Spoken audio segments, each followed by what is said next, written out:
I'm John. I'm Emma. And we're from Peacefield. And I think we're going to see some of you guys maybe this weekend to volunteer and help out, which we're super excited about. So this will be perfect because you'll see what we're up to. And those that aren't coming this weekend, we'll talk about other opportunities that you could have to come visit the farm, visit the animals, possibly volunteer if you want. So yeah, we're super excited to be here. Thank you for inviting us. This is a big event for us, and you know that because we're wearing pants. It takes a lot to get us to wear pants. Most of the time, we're here with some of these guys, 30 acres, about 50 animals, and we're a farm sanctuary. So that may be a new term that you haven't heard before, and we hadn't either until about 5 years ago when we visited our first farm sanctuary. In many ways, it looks like a farm. We have stables and animals roaming around, but the biggest difference is that everyone that we have at Peacefield has been rescued in some way from the food system. And we take them in, some from some pretty rough situations that need a lot of rehabilitation, that aren't very healthy, and others who just had a rough start but are doing pretty good. But regardless, everybody gets a name, they get medical attention, they get friends, they get the best food, they get lots of love, and they're pampered just like our cats and dogs are. So not that they have to be friendly in order for us to love them, but almost our entire crew, except for Charlotte the donkey, she's a little sassy, but she's pretty sweet too. So in addition to doing that, that's what we do with most of our time. But for my job, I'm a videographer, and I usually travel on the weekends to different events and stuff. And when I travel, people often ask, like, what do you do or what are you up to? And I'll say, well, I do the video stuff, but most of my time is at Peacefield. And it's a place in Florida where we rescue animals. And everyone's first reaction when you say you rescue animals is like, oh, that's amazing. They're like, what kind of animals do you rescue? And I'll say, well, we've got a donkey. Her name is Charlotte. And they're like, all right, yep. Heads nodding. And then I'll say, and then we rescue pigs and chickens and cows. And you can see their expression begin to change. Like all of a sudden, they're a little, like it doesn't make sense. Like, what do you mean you're rescuing chickens and turkeys and cows and pigs? And that's not to judge them because I would have done the same thing, but it's because of something that we're going to spend most of our time talking about tonight, and then we'll have a question and answer session. But the topic or the idea is speciesism, the assumption of human superiority leading to the exploitation of animals. And it's something that kind of pervades our culture, but none of us really think about. And of course, because we rescue farm animals, one of the things that we do is try to advocate for their brothers and sisters who aren't as lucky to be at Peacefield, which then of course leads us to try to get people to go vegan. And so as much as veganism is a belief system, there's also the opposite side of that, which is carnism, which most of us, including most of our lives, were carnists, that we thought, animals were here for us, we needed them, all that stuff that we can talk about later tonight, but basically that they were different in some way from our cats and dogs. I think a lot of us probably have this same experience, even though we might be at different points now. Our journey of being animal lovers, just kind of from birth, probably all started with a pet. And for us, it started with this little lady right here on the left. This is Judy. And she's almost 16 years old now, so she's still running, kicking. And that's her right there. And the reason she's in water is she has really severe arthritis now. And mentally, she's all there. Like, she loves life. Like, she has a good appetite. But just her little legs, after years of going after the ball and catching sticks and going on runs with us, have just gotten a little tight and full of arthritis. So she's in the water because she does hydrotherapy. We started this journey with Judy because she became a member of our family. She like most of us that have dogs, she slept in our bed. As much as we would, put little silly Halloween costumes and stuff on her and sort of anthropomorphize her into like being a human, she also took us the other way into the animal world, and we sort of became a part of her wolf pack. We stopped, wanting to like go out with friends as much or go to places only that dogs were allowed, just because we had become part of a wolf pack, and part of being that wolf pack is we don't want to be separated from each other.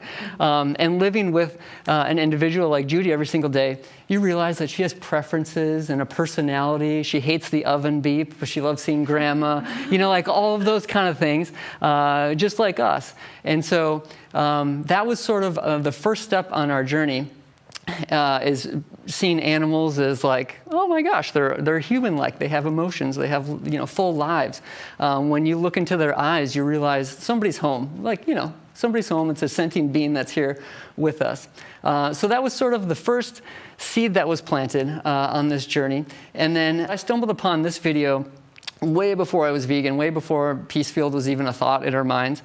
And it was one of those moments where like you weren't ready, you're just scrolling, and all of a sudden something just hits you.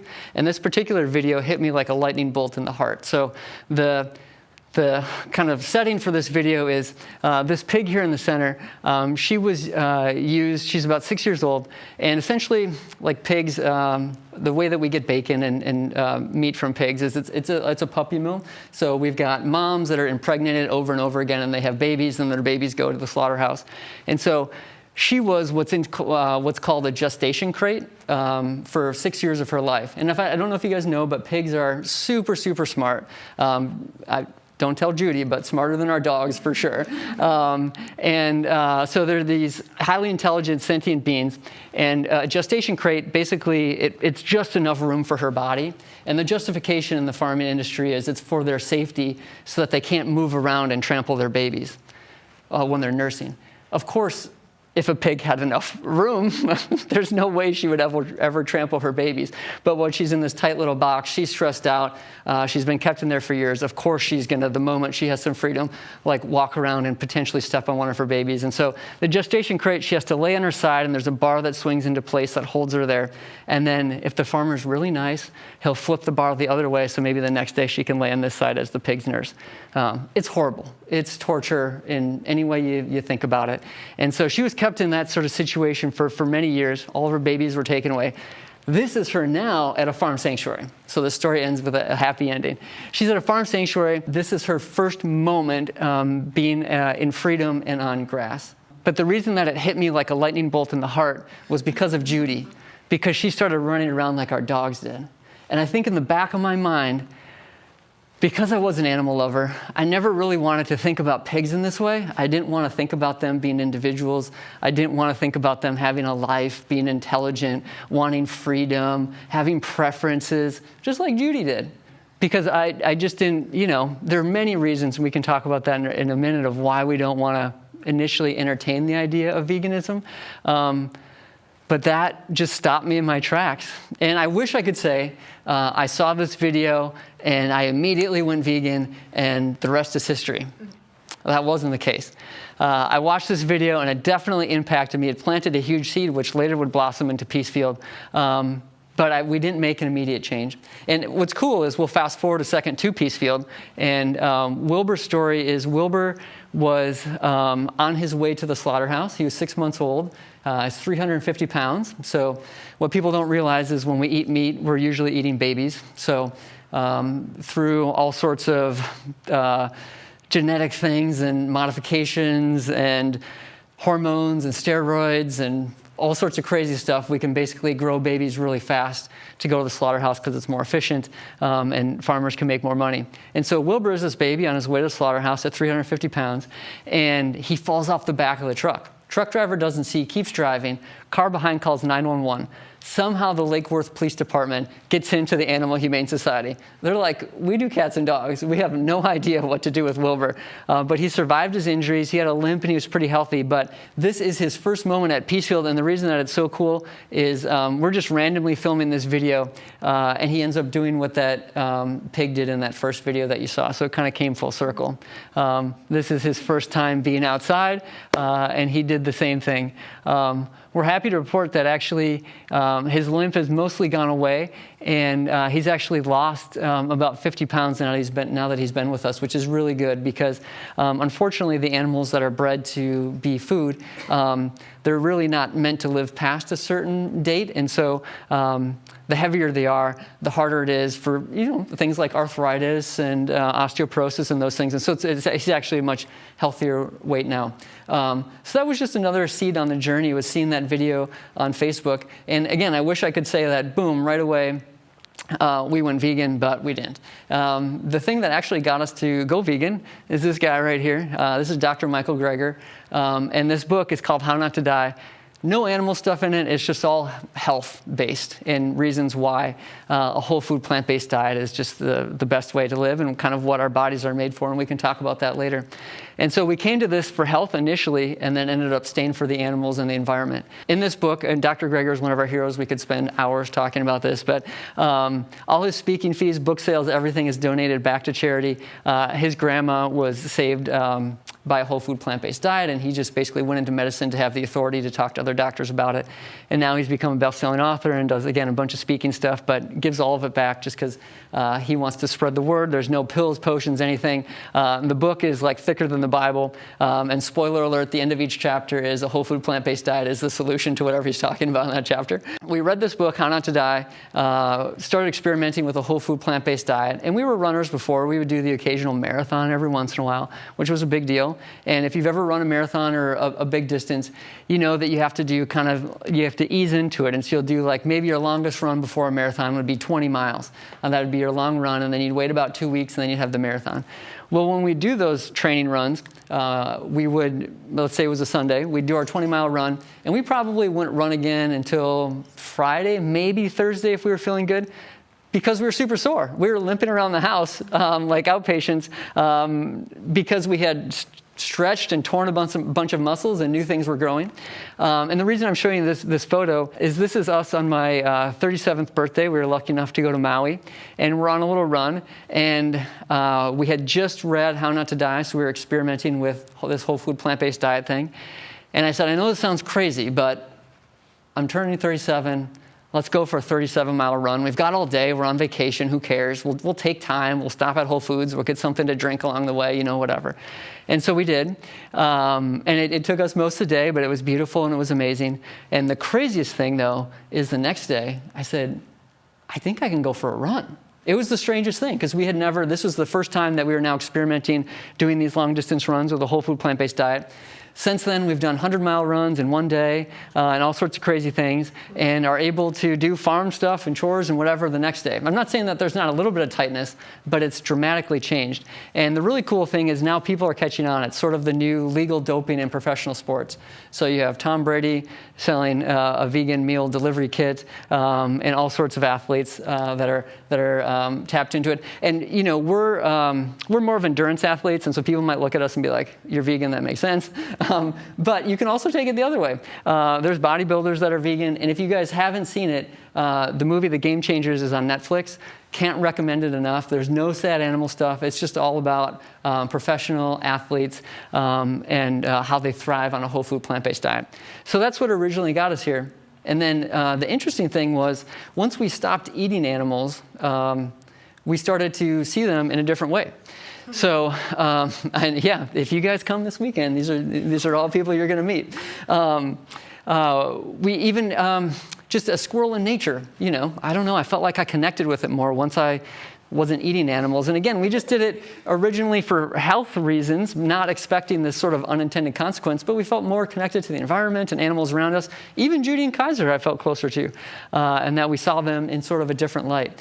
And when we began to think about that, you sort of, the more you learn about what goes on in the animal agriculture industry, it's like the worse it gets. So it can be sort of a depressing wormhole to go into. So we sort of came out of that with this epiphany of like, we just want to help animals and help people. We had been city folks forever in Minneapolis for 37 years or whatever. But we sold what we thought was our dream house and bought 30 acres about 9 miles away from here and called it Peacefield and started rescuing animals about 2.5 years ago.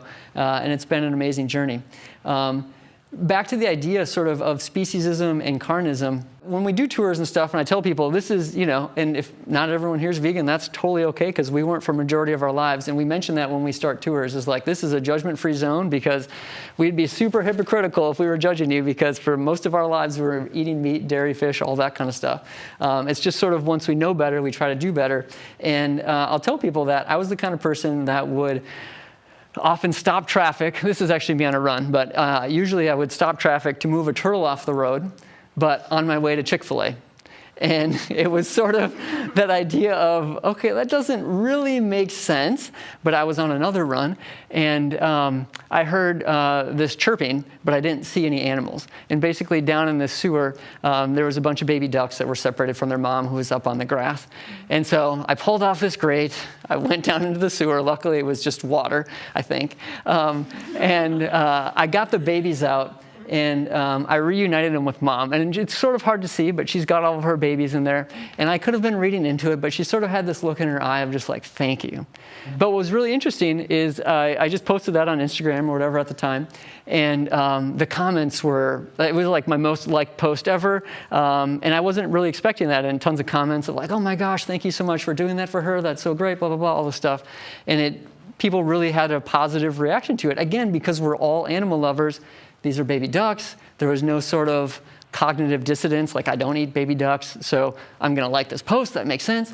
Well, fast forward to Peacefield, and about a year ago, there was an illegal slaughterhouse that was shut down in Fort Myers.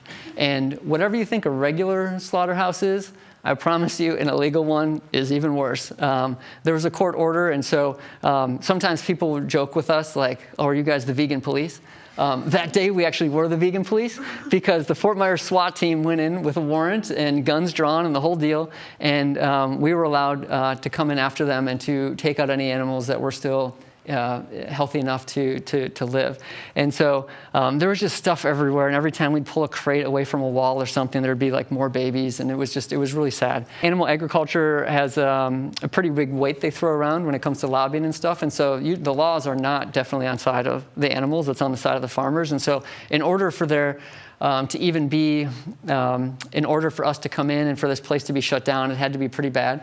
And the reason that this particular place was shut down, one of the things that was in the court papers was that the animals were seen drinking the blood off the floor of the slaughterhouse. The animals that we eat mostly are vegan themselves, and they're not carnivores. The only reason they were drinking the blood off the ground of the slaughterhouse was because they had no water source. So that was the only liquid they had. So obviously horrible. And so we made a video, we made a little Instagram thing, nothing too graphic, but similar images from the previous post years ago from the sewer to these chicks. But there was just a couple comments and likes. It was very different. And that's not to judge those people, but I think, when we participate in something that we don't maybe really want to think about in the back of our minds, we just kind of stay away from it because we're scared of change, we're scared of what that might mean, because we all are animal lovers at heart. And so if all of a sudden we start to let this in, it's threatening because what we eat is such an intimate part of our lives and our social circles and what we do and our, we center our lives around meals, and it's very exciting. I love eating. And so that can be just super threatening to people. So that was very interesting to me. That was like sort of just not like a wake-up moment, but just like, oh yeah, this is what we're up to. It's not threatening to people, but it might not be super exciting to some people. And so, yeah, just something to think about. And then back to our crew. So like I said, we have about 50 animals now. And this is Clancy and Orson. And they're small enough to fit in the back of our car. We rescued them. Sort of another maybe carnage sort of speciesism thing is a local farmer posted on Instagram again this litter of pigs that he had, sort of in a way that suggested like, aren't these guys so cute? Like, I'm an organic natural farmer, isn't this awesome? Which is sort of a weird thing to think about because we know what's going to happen to those babies. And so in a non-judgmental way, one of our supporters commented and just said, hey, would you ever consider surrendering them so that they could live out the rest of their lives at Peacefield? Thinking, okay, there's no way. For whatever reason, he said yes. We didn't ask any questions. We went and we got them. They were small enough to fit in the back of our car. Now they would destroy that car. And it is interesting. When we started Peacefield, we thought, where are we going to get animals? Like, we're an animal sanctuary, but like, how are we going to get them? And now we have the opposite problem. So unfortunately, sometimes we have to say no because the need is so high. In that case, that was one situation. Another one, this little guy is Freddie. And Freddie came to us from the dairy industry. That's him on the left, and then that's him now about a year later. He's becoming a big boy. And he's from a dairy farm. And I don't want to bum you guys out because I know you just had pizza. And trust me, I've had so much pizza in my life. So again, there's no judgment. So much ice cream. Yeah, McFlurries, the whole situation. But, and this is something that I didn't know. Freddie is from the dairy industry. So I just assumed that a dairy cow makes dairy because she's a dairy cow. She walks around with milk in her udders all the time, like old MacDonald had a farm. She's a dairy cow. That's the deal. Unfortunately, that's not that simple. The only reason that she would be breastfeeding or lactating is because, like every other mammal, she's pregnant or recently had a baby. And in order for the milk to keep going to Publix or to make cheese, we have to keep impregnating her. The babies are just a byproduct. There's no use for the babies. So dairy boys, like Freddie, they grow up different than another cow that you'll meet. His name is Otis. He's like a big beef cow. He's very recognizable. But they grow up very different, and it's not the same kind of meat. And so there's actually no use for them. So these farmers had all these boys that were just basically, killed instantly because they didn't need them. The girls would sort of suffer the same fate as their mom, where they constantly would be impregnated. They would have birth, and it's really sad because cows are herd animals, and so normally in a herd, you might be with your mom the rest of your lives as you lived amongst this big herd. And so they have this really strong, just sort of maternal bond, familial thing that they want to be together. And again, if you want to go to YouTube, lots of sad stuff. But you can see moms who the baby is taken away. She'll cry, sometimes for up to a month, going back to that same spot where the farmer took the baby as she grieves the loss of this baby. So it's not just like farmer takes the baby and then mom's milked and life is good. It's a very traumatic thing. And as soon as her milk production dips just a little bit, she's impregnated again. She gestates for 9 months, just like a human. Baby's taken away again. And then as soon as that stops working as effectively, she's just killed like all other cows. We had no idea. We originally went vegetarian thinking we weren't hurting animals, having no concept that this just went on for milk, cheese, and yogurt and all that kind of stuff. So that's sort of mom's side of the equation. Freddie's side of the equation, the boys actually have it even worse now. So originally, remember, they were just euthanized or killed immediately. That was probably the more humane thing, if that's even thinkable. Now, dairy boys, they're used for veal. So we have all of these dairy boys. We're just killing them. We need to figure out something to do with them. That's where veal comes from. Veal is the meat of baby boy dairy calves. It looks like there's a bunch of kennels in a row, or kind of igloo-sized shaped things. And each one of those is a Freddie. And they're kept in there so they can't really roam around too much, because they want veal meat to be very tender, so they don't want the boys to develop any muscle.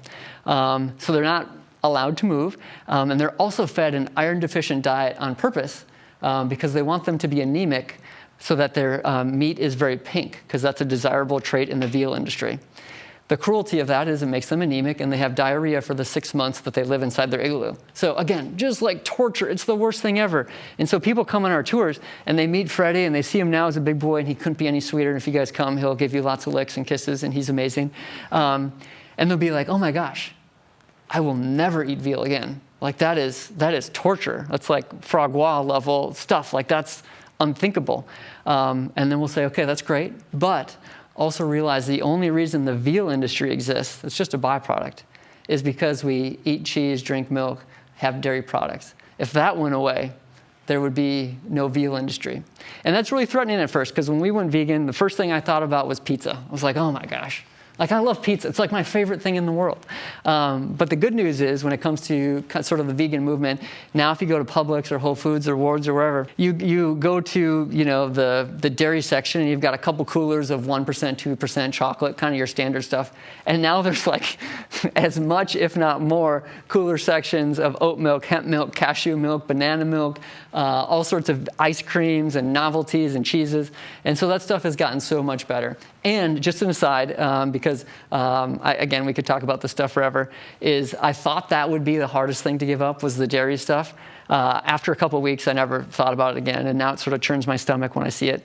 And so if that's a scary thing for you, I promise if you can go a couple of weeks without it, you'll never think about it again. And the reason that is, and I'll try to be quick with this, but as herd animals, the reason that a mom and her baby can stay together amongst a big herd is mom endears the baby to her with a little bit of what's called casomorphine in her milk. It's just a dilute, and if it sounds like morphine, that's what it is. Casomorphine, queso, coming from the cheese.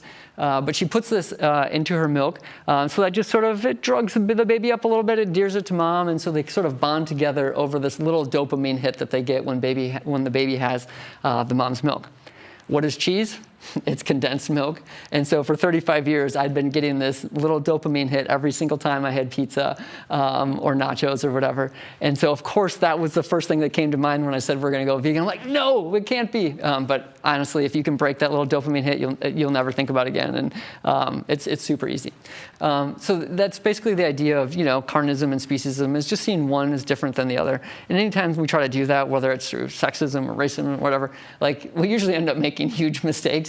And so, not that anyone is perfect, we're certainly not perfect, but a vegan is just somebody that tries to minimize the amount of suffering they cause to animals. We're never going to be 100% perfect, but it's just the idea of trying to minimize as much as possible the cruelty to other animals, and kind of seeing them all the same. And one of our crew that really exemplifies that is Jan. This is Jan, and all of our animals are named by our supporters. So Jan was named by Baird and Dave in Minnesota, who are super sweet. And Jan was awesome. She was one of our first rescues. She was a hen.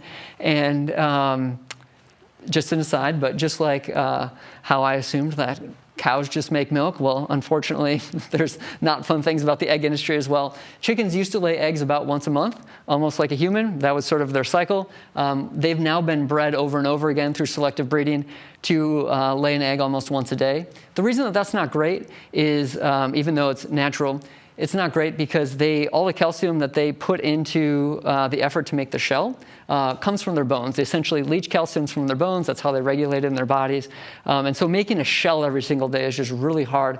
And so you'll have a hen that might only be a couple years old, but she'll have osteoporosis and arthritis and things. And so and then the industry goes even further, and they'll leave the lights on longer to make them have even more eggs than once a day, and so there's all sorts of things.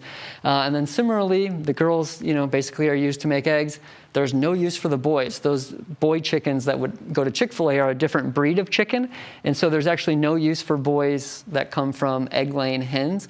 And so again, if you go to YouTube, very sad, but you'll see there are people that are called sexers that can quickly look at this chirping little ball of cuteness and see if it's a boy or a girl, because it's hard to tell. And the girls go one way and the boys go right into a blender. So the amount of death in the egg industry, also thinking vegetarian animals aren't being harmed, the amount of death in the egg industry is super high. And I'm not trying to shock you guys or make you feel bad about anything. It's just it's just the reality of the situation, and hopefully one of those things of once we know better, we need to do better. The other thing I will say, outside of animal cruelty stuff, is chickens only have one hole, a cloaca. Everything comes out of that same hole. And if you volunteer with us and you clean up after the chickens for even just one day, you'll be like, a tofu scramble sounds amazing. I have been cured of my desire to eat eggs ever again. But back to Jan. So Jan was one of our first rescues, and she was a bit older. She's probably about 5 or 6, we think, which is fairly old for an egg-laying hen. And Jan started to get sick. And like all of our animals, she was given the best medical care. This is actually the top avian doctor in Florida. She would get a little bit better, but chickens are prey animals. And when prey animals get sick, they really try to mask their illness. And so it's a safety mechanism, which makes sense. They really try to hide it. And so by the time you notice a chicken isn't doing well, it's usually probably too late. But Jan was given the best medical care in the world, and she still kind of continued to decline. And when that happens, as exciting as Peacefield is, and we rescue animals, we have all these super happy stories and fun Instagram posts and all this positivity. There is the other side of it is, having 50 animals, you eventually do lose some friends along the way. As good as life as they've had, life does come to an end. And when that begins to happen, in order to protect them, they come and they live in the house with us. And so this is Jan and myself in the laundry room, and that's Emma and Jan having a little sunset session in front of the garden. So Jan got to live in the house with us, which makes their eventual departure even harder because you really get to know them. This was sort of a funny thing. One day she walked on top of the Roomba and she accidentally started it. And for whatever reason, she didn't get off. So you can see she got back on the Roomba. We did not stage this. And she started riding the Roomba around her house, which was hilarious. But yeah, you can even see from the first photo that I showed you of her comb is much more muted. It's a light pink, which is always a really bad sign for a chicken. And she had some swelling on top of the brain at this point. But and then she's going under the table. There's Judy. But yeah, so she began to live with us in the house, and she'd even watch Netflix with us at night on the couch. And you can see she's definitely starting to decline there. She had to be fed by a syringe every single day, several times a day. I was on all sorts of medications. And eventually Jan's life did come to an end. But we had a little ceremony for her, and yeah. So that's Jan. And the reason that that's sort of hard is Peacefield is a sanctuary for animals, obviously, but it also is for humans. And so, like I talked about how today we're wearing pants for the first time and, talking to humans for, a change of pace. Every once in a while when I have to run an errand or something, I realize how different Peacefield is from the rest of the world. And so I'll be in Publix. Maybe I had to go get a medication or something. And I'll be in front of somebody or behind somebody that's checking out with a whole roasted chicken for $4.99. It's like, what is a life worth? Like $4.99, that's like nothing. We spent thousands of dollars on Jan to give her the life that she deserved. But the cool thing is, and the reason that we're here and that you guys give us so much hope, and then we picked Gainesville for Peacefield to be in, is because we feel like the next generation gets this way more. They're open to that. They're open to systems of oppression, rooting them out, seeing that, the difference in power structures and who's being exploited. And there's all sorts of issues that we need to tackle, but it doesn't mean that we can't do multiple things at the same time. And so that's why we're advocating for these animals. But there's also the happy side, which is the next generation. This is Brinley, who is walking, our newest resident, and she gets it.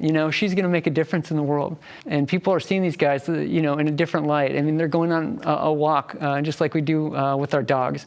And it's actually a safety thing, too. If Felix ever needs to go to the vet, keeping these big, eventual 1,000-pound animals leash trained and very friendly is much easier than having to sedate them. So she's actually doing us a favor. And if you guys come volunteer with us, that's one of the things. Yeah, you'll have to pick up some poop and do some stuff, but you get over that quick, you get numb to it. But then most of your time is just socializing the animals because we really need them to be ambassadors for their brothers and sisters.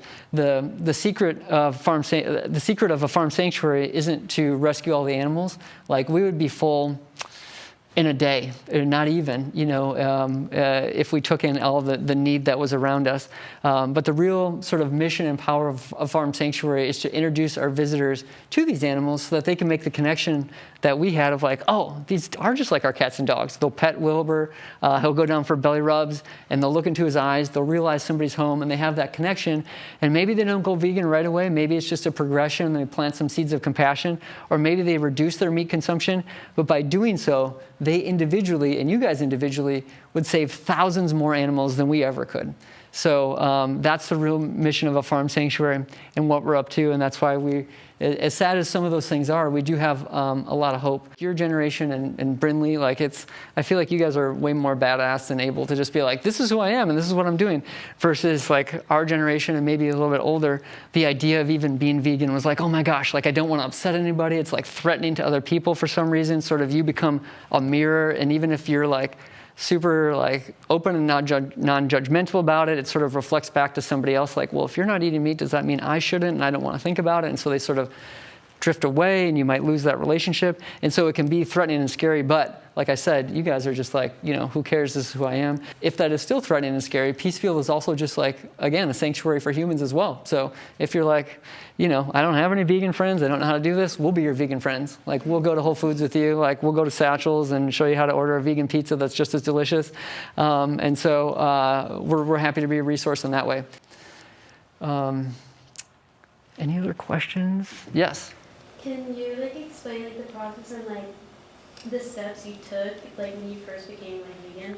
So this might not work for everybody, but for me personally, my personality, I'm either all in or I'm out. It's too hard for me to be 1 foot in, 1 foot out. And so it can be tough to know okay, at Tim's birthday, I'm going to have this, but then I'm going to go back to this and whatever. For me, that was just mentally too tough. It was just easier to say okay, I'm vegan now. And whatever happens, I'm going to figure it out. And so when we did that, we had a birthday party that we went to shortly after we had made that decision. It was at a steakhouse. I'm like, okay, well, this will be interesting. Let's see what happens. If you've been to a steakhouse before, they have steak, obviously, but they have amazing sides. So you can get like grilled asparagus, salads, mashed potatoes, like all sorts of stuff. Pizza. Yeah. And so we ordered this sort of cornucopia of food, like on the sides of the menu, and then a pizza with no cheese, but it had a bunch of great stuff on it. And maybe they were just being nice to us, but I think they were being honest. When everybody's food came out, most of our friends were like, oh, we should have got that. Like, that looks good. And you realize that when you go to a grocery store, you enter into this like bountiful, colorful world of like fruits and vegetables, and you've got dark blackberries and pink watermelon. You have all these like fun things. And then it just goes to like a sea of beige as you like enter like seafood and then meat and whatever. And then it starts to kind of smell bad. It starts to smell bad. Just like looking at labels is helpful too. Yeah. And then just replacing like whatever meal you're used to eating. Like if it's got chicken in it, just replace it with like chickpeas or something like that. And then always having like plenty of stuff on hand that'll fill you up. So like if you're going to make a big batch of sweet potatoes, make a bunch. That way you'll have it for like the whole 5 days or a week. And then like if you're going to make rice, like make a bunch, and then you'll just have it in the fridge. So you can like really fill up on those really satiating foods like sweet potatoes, rice, beans. Also there's like plenty of, vegan junk food out there that you can just like check the label. It's always going to be on there, or you could just read ingredients. For sure. And obviously, like some of this advice is maybe not as helpful for college students, like meal prepping and whatever. You don't have these like kitchens and like all the storage. But there are other ways, like Emma said, like labeling. And like each and every day, it seems like things get like easier and easier. So now if you're on a road trip, any Burger King you go to has the Impossible Whopper. McDonald's has a deal with Beyond Meat so that they're going to have the McPlant coming next year. Dunkin's has do they have like coconut milk now? And they also have the Beyond Sausage. It's getting easier and easier. Every once in a while at the sanctuary, we'll have somebody come and they'll be like, I've been vegan for 30 years. I'm like, what did you do 30 years ago? They had to be whole food plant-based vegan. But now you can pretty much go anywhere. And, if the idea of veganism is threatening to other people in your lives, definitely use the word plant-based. Like, hey, I'm just trying to do this plant-based thing. I feel like that's maybe a little bit more accessible to people. And then if they have questions, just be like, watch this documentary. So the one I would start with, if this is like brand new to you, is The Game Changers, because there's no animal sad stuff in it. It's actually completely evidence-based. I'm a nurse, so I actually could get continuing education credits for watching it. But it's also just simply incredibly well done. Arnold Schwarzenegger's in it. Like it follows the top athletes, and it's thrilling, and you feel like so good and excited after, and you're getting like all this information, and they have a great website with resources at the end too. And when we talk about with this in the cooking class, if you guys come, but one of the seeds that basically got us to Peacefield, just like Dr. Greger had that experience with his grandma, when we went whole food plant-based, this is my mom and my dad, and we had recently read How Not to Die. We had felt so much better. We were doing these longer runs. We had thinned out a little bit. We had more energy. We were recovering faster. And she called and she said, we were just catching up, but then she said, hey, what do you want for your birthday? And I'm like, I'm 37. Like, I'm good on socks. Like, I don't need anything for my birthday. But then I was like, we just read this book. It was super interesting. Why don't you read it, and that could be my birthday and Christmas present? And she's like, okay. And then we talked about something else. I was like, never in a million years did I assume she was going to read it, because growing up, she had 2 jobs, and like food was always an afterthought. So I'd come home from school and like, here's some Ho-Hos on top of Cheez-Its, like as your dinner, maybe with some Totino's pizza rolls and, bagel bites or something. Like it was nonsense. But again, it was, we were all busy, and that was great. And she was awesome and loved me very much, but we didn't know any better. Anyway, she called me back about a month later. She said, oh my gosh, I feel so much better. And I'm like, what are you talking about? And she's like, no, I read the book, and I've been plant-based for the last couple of weeks. Long story short, she ended up losing 60 pounds, got off all her medications, high blood pressure, all that kind of stuff went away. According to my dad, she doesn't snore anymore. Basically became a new person. Also started, this is her again before, started running half marathons, and basically just became a new person. And so that was one of the seeds that was planted even before the vegan for the animal stuff, just because we saw her become this new person. So again, as much as we do for the animals, we also do this for people too. Because it's one of those things, if you do it, it does work, and people will literally reverse diseases that so many family members die from. Heart disease, diabetes. You literally can reverse diabetic blindness with a plant-based diet, a low-fat, whole food plant-based diet. So it's kind of not super well known in the medical world yet. There are doctors and nurses who are trying to make a difference, but it's just kind of like a small, shift right now. But where it really will get going is when students start learning this and they start changing their behaviors. And but yeah, it's one of those crazy things. If you do it, it works, and you can reverse heart disease, which is crazy. Yeah, and there's no pills or potions or MLM or sort of shady thing you have to sign up for. And unfortunately, the reason that it's not as popular as it should be is because it's free and nobody can really make money off of it. So because the number one killer of Americans, does anybody know what that is? Yeah, hypertension, but also heart disease is up there. About 650,000 Americans a year die from heart disease. There is no cure for heart disease. There's no pill. If there was, it'd be worth $1 trillion overnight. The only thing that's ever been proven to reverse heart disease is a whole food plant-based diet. And you'd think oh my gosh, we just learned that, and that's why I don't know about it yet. It'll be on the news tomorrow night. That was 60 years ago.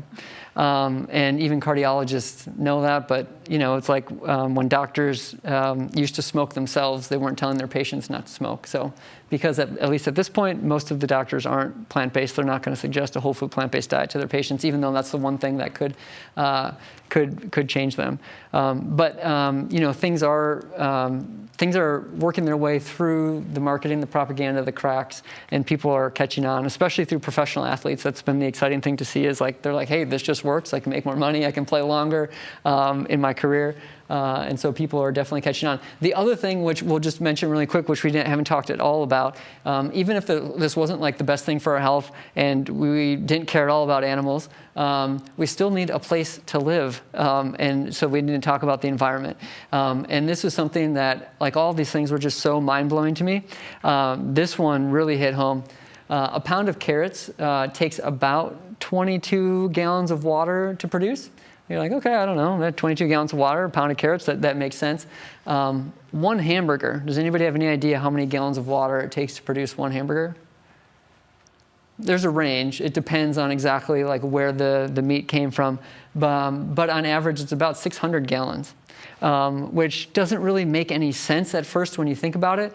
But animals, again, if you took away the cruelty thing, if you took away the health stuff, animals in general are a very inefficient way to get our calories. There's a range depending on the animal, but it takes about 10 calories into an animal to get 1 calorie back. So all of the land, all of the water, all of the pesticides to grow the soybeans. Most soybeans, people are oh, these vegans, there's no way the world could go vegan because we won't have enough room to grow all the soybeans. All the soybeans that we grow, most of them go to animals that we end up eating. If we just cut out the middleman, there would be way more land than we would need and way more food than we would need. So that's just water, by the way.